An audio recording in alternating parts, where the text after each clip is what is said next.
ভাটপাড়ায় চলল গুলি। ঘটনার জেরে চাঞ্চল্য ভাটপাড়া পুরসভার 14 নম্বর ওয়ার্ডে কাকিনাড়ার 15 নম্বর গলি এলাকায়।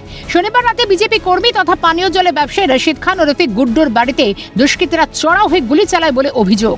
ঘটনায় হতাহতির কোনো খবর নেই। সিসিটিভিতে দেখা গিয়েছে দুই যুবক বাইকে করে এসে রশিদ খানের বাড়ির সামনে পৌঁছায়।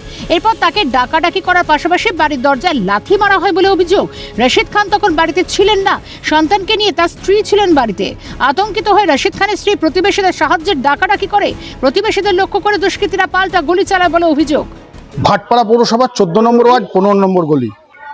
ঠিক আমার বাড়ি, আমি যেখানে দাঁড়িয়ে আছি তার পিছনেই রশিদ খানের বাড়ি।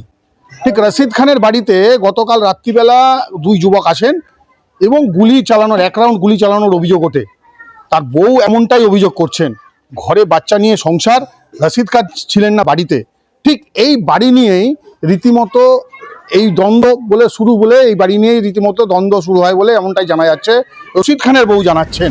পরিস্থিতি মোকাবেলায় তৎপর প্রশাসন। খবর দেওয়ার পর অতি দ্রুত সেখানে পৌঁছায় ভাটপাড়া থানার পুলিশ।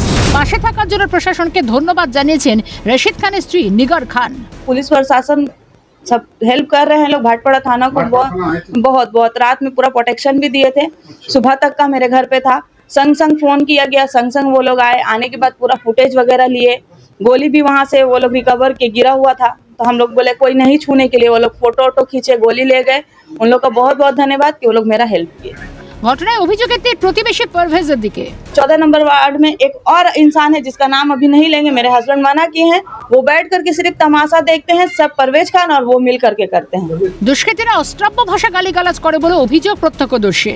कल हम आए हैं सोने आए हैं, तब के हम देख रहे हैं हिन्ने के कुंवारी में गए तो हिन्ने के मार रहा, फिर वेन्ने आए तब फिर मार रहा, बोला ये पूरा गाड़ी दे रहा। অভিযুক্ত পারভেজ তৃণমূলের সঙ্গে যুক্ত। প্রশাসন তৎপর রয়েছে।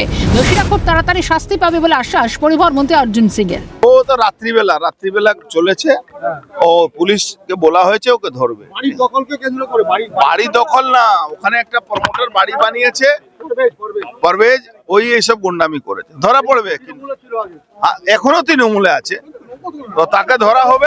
ঘটনায় তদন্ত শুরু করেছে ভাটপাড়া থানার পুলিশ। সাময়িক আতঙ্কিত হলো প্রশাসন তৎপর হওয়ায় স্বস্তিতে রয়েছে রশিদ খানের পরিবার। Himadri Shekhar Bhatta report, Calcutta news.